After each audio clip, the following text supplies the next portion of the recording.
Ya, jadi dalam konsep hidup, kebahagiaan itu memang sesuatu yang menjadi tujuan ya, seolah begitu.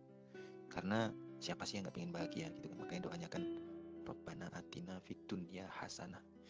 Manusia itu memang makhluk yang sangat terindra ya, memahami segala sesuatu dengan indranya, matanya, telinganya, hidungnya, perasaannya. Padahal belum tentu itu yang terbaik atau yang membahagiakan, yang diberkahi gitu. Karena kebahagiaan yang perlu kita cari itu kebahagiaan yang diberkahi. Nah, di mana letak kebahagiaan yang diberkahi itu? Ya satu aja, ma'rifatullah gitu loh, mengenal Allah dengan segala macam sifatnya. Salah satu sifat Allah itu kudrah irodah, ya kan, yang paling selalu, ya semua sifat Allah selalu beririsan dengan kita. Tapi biasanya yang paling berpengaruh dalam konteks ini ya, ujian, hal-hal yang mengalami dalam hidup kita itu, selain asma sifat namanya Ar-Rahman, ya, yang maha pengasih, penyayang, ya kan. Allah itu punya perilaku namanya kudroh dan irodah, yaitu Allah maha menguasai semuanya, maha kuasa, dan Allah maha berkehendak.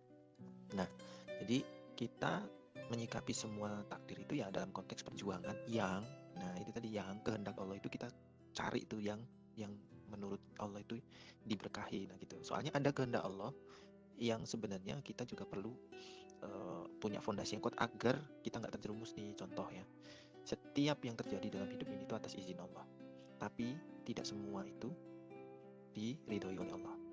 Nah, jadi misalnya contoh, ya kan, kasus suami istri yang bercerai atau berpisah gitu ya. Itu hukum asalnya, ya kan, warahmati wasi'ah kullasyai. Jadi hukum asalnya segala permasalahan itu akan mendatangkan rahmat selama yang bersangkutan antara suami dan istri ini sikap-sikapnya itu sikap yang dirahmati, yang membawa rahmat. Apa rahmat itu? Ya kasih sayang kepada istrinya yang lagi ngambek, pandangan suaminya pandangan kasih sayang, oh lagi capek mungkin. Kepada siapa namanya, suaminya juga gitu, cuma suaminya cuek, istrinya harusnya memandang dengan pandangan rahmah. Nah itu kehendak-kehendak yang diberkahi oleh Allah, yang mendatangkan kebahagiaan yang diberkahi. Tapi kalau sikapnya misalkan ya udah deh, karena suami cuek akhirnya nyari kebahagiaan yang lain dengan chatting sama lawan jenis yang lain, bahagia nggak itu? Seneng diperhatiin cowok lain, tapi apakah diberkahi atau diridhoi oleh Allah? Enggak. Dikehendaki oleh Allah nggak? Dikehendaki, tapi belum tentu diridhoi. Kejadian nggak? Makanya banyak kejadian perselingkuhan itu kan, itu juga atas izin dan kehendak Allah gitu. Tapi manusia dikasih opsi, mau lo terusin nggak aktivitas yang dibenci ini atau cari aktivitas yang dirahmati oleh Allah gitu. Jadi pelariannya kalau ke sesuatu yang dibenci oleh Allah maka sudah pasti nggak diridhoi gitu loh.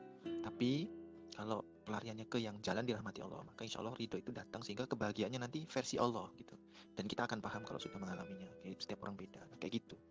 Jadi jangan sampai aktivitas kita kalau boleh itu yang menyelisihi rahmat Allah, nggak boleh. Harusnya kita memilih solusi pelarian masalah itu, harusnya mencari jalan yang dirahmati, bukan jalan yang dibenci.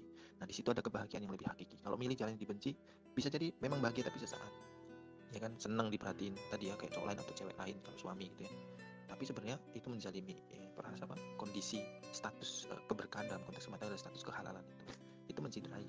Nah itu yang tidak baik gitu. Nah kebahagiaan itu akan datang yang hakiki ya, yang diberkahi setelah kita berlelah-lelah, sabar, capek, berjuang dalam konteks konsisten di jalan yang dirahmati, begitu insyaallah. Allah alam bisawab. Sedikit tambahan tadi saya belum sempat ngelanjutin, jadi makanya akhirnya fitunya wal akhirah, ya kan, hasanah itu, hasanah fitunya tadi tuh yang menjebak tuh kadang-kadang. Tapi kalau kita bisa melihat wal akhirah, maka kita akan orientasi mana sih yang mendatangkan kebahagiaan juga di akhirat juga di dunia.